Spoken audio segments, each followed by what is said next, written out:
What is the scariest thing you've ever seen in your life that you can't explain? Part 1. I've seen some pretty wild stuff in my life, but most of it is explainable. The one event that comes to mind was witnessed by my dad, brother, and myself, and it's a two-part encounter, but I still consider it one event.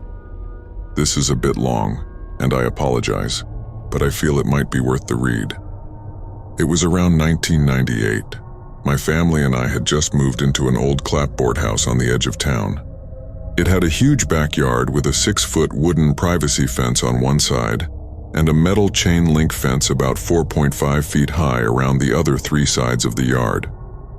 Neighbors on one side, the privacy fence side, a small grass alley that ran behind the back with a street light, and then another yard, etc. Our bedroom was an old converted sunroom on the back of the house that faces the backyard. It had floor-to-ceiling windows all along the back wall looking into the backyard.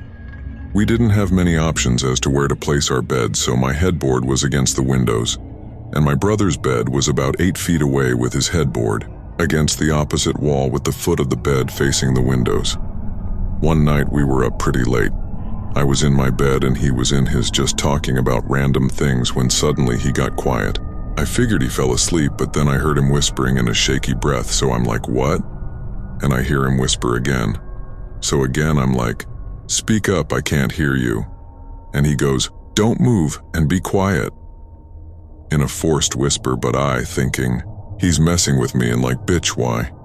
And I'm looking at him, and mind you, my head is to the windows and he's pointing into the backyard behind my bed.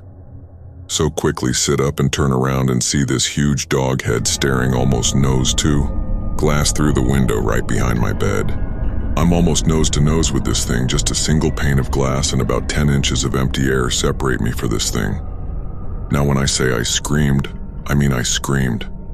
Not my proudest moment, but hey, I was like 10 years old. Well anyways, the thing quickly ducked under the window and then ran to the side of the yard and jumped the 4.5 FT chain link fence and bolted off into the darkness. My dad came running into the room with our mom right on his heels. We were able to get out that something was looking through our window. So Dad ran back to his room and grabbed his shotgun and then headed out the side door of the house and into the backyard. Follow for part 2.